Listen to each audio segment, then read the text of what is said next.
کتنے مبارک. کئی دفعہ صحابہ نے یا رسول اللہ یہ اللہ کے راستے میں نکلتے ہیں، ہماری تشکیل نہیں ہوئی یا ہم اپنے آزار کی وجہ سے جو رہ جاتے ہیں، تو نکلنے والوں کے تو بڑے درجات اور اجر ہیں، کیا ہم ان کے درجات کو پا سکتے ہیں؟ انفرادی طور پر بھی سوال ہوا، مردوں نے بھی کیا، عورتوں کی طرف سے سوال آیا، اجتماعی طور پر بھی سوال ہوا. حضور صلی اللہ علیہ وسلم نے فرمایا یہ بتاؤ کہ جب وہ اللہ کے راستے میں نکلیں تو تم اس وقت نماز شروع کر دو، اور وہ اللہ کے راستے میں نکلے تم روزہ شروع کر دو. تو روزہ بھی رکھو اور نماز بھی پڑھو،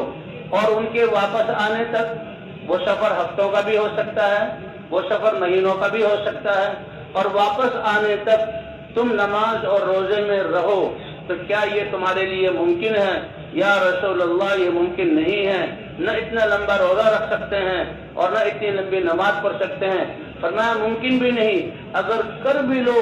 تو میں اللہ کا رسول تمہیں بتاتا ہوں کہ ان کے نکلنے کے اجر کے 10ویں حصوں کو بھی تم نہیں پہنچ سکتے. یہ اللہ کے راستے میں نکلنے والے یہ فضاؤں کی غبار جو ان پر پڑے گی، اللہ جہنم کی آگ کو درکنار دھوئیں سے بھی اللہ محفوظ فرما لیں گے. اور یہ راستہ قربانیوں والا ہے، اور قربانیوں اور ناگواریوں کو برداشت کرنا، اس پر اللہ کی طرف سے ہدایت کے فیصلے ہوتے ہیں. ایک اور حدیث جس کا مضمون یہ ہے کہ قیامت میں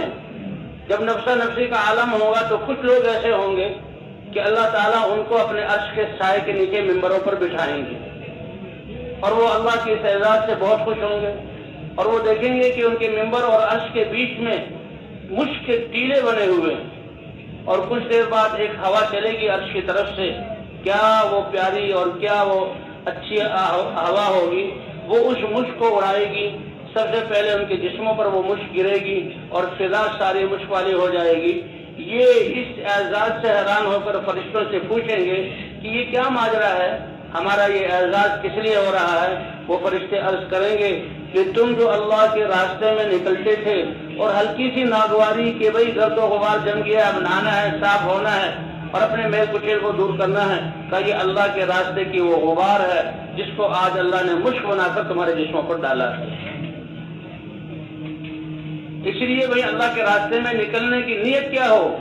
چاہے ہم گشت کریں، چاہے ہم آپس میں سیکھنا سکھانا ہو. ایک آدمی پہلی دفعہ نکلا، کلمہ نہیں آ رہا، وہ کلمہ سیکھ رہا ہے، اور سیکھ اسی لیے رہا ہے کہ اپنا ایمان بھی بن جائے، زندگی بن جائے، اور اس کلمے کو پوری دنیا میں پہنچاؤں. تو اس کا حالانکہ پچھلی زندگی میں وہ کتنا غافل کے کلمہ بھی نہیں سیکھا، لیکن اس کے کلمہ سیکھنے کا اثر بھی پوری دنیا کے کونوں میں پڑے گا، اور قیامت تک اس کا اثر پڑے گا، کیونکہ یہ راستہ اور محنت ہے ہی ایسی عظیم جو اللہ نے نبیوں کو دی. اس لیے ہماری نیت تو پوری دنیا کی نہیں ہے، اللہ ساری انسانیت کو ہدایت دے دے اور جہنم سے بچ کر جنت میں جانے والے بن جائیں. اے اللہ امت مسلمہ اس دین پر ہدایت تو اللہ دیں گے، وہ اللہ کے علم میں ہے، لیکن ہم مکلف ہیں جسے اللہ کے رسول سارے انسانوں کی ہدایت کے انتہائی طلبگار تھے اور اس کے لیے فکر مند رہتے تھے. اس لیے بھائی ہمارے سینوں میں بھی جو دل دھڑکیں اور ان میں جو غم ہو، ساری انسانیت کی ہدایت کے لیے اللہ ہدایت دیں گے. لیکن ان کی نقل و حرکت سے جن کو اللہ ہدایت دیں گے ان کی ہدایت پر آنے کا اور ان کے اپنی زندگیوں میں اعمال کرنے کا، اور پھر اللہ کے راستے میں نکل کر قربانیاں کرنے کا اور ہدایت کا سلسلہ جو قیامت تک ملے گا. تو یہ پہلی جماعت جو ذریعہ بنی ہے، اللہ سب کو ان کی قربانی اور اعمال کا پورا ثواب دیں گے، اور ان میں سے ہر ایک کو اللہ ان کی ساری زندگیوں کا ثواب عطا فرما دیں گے.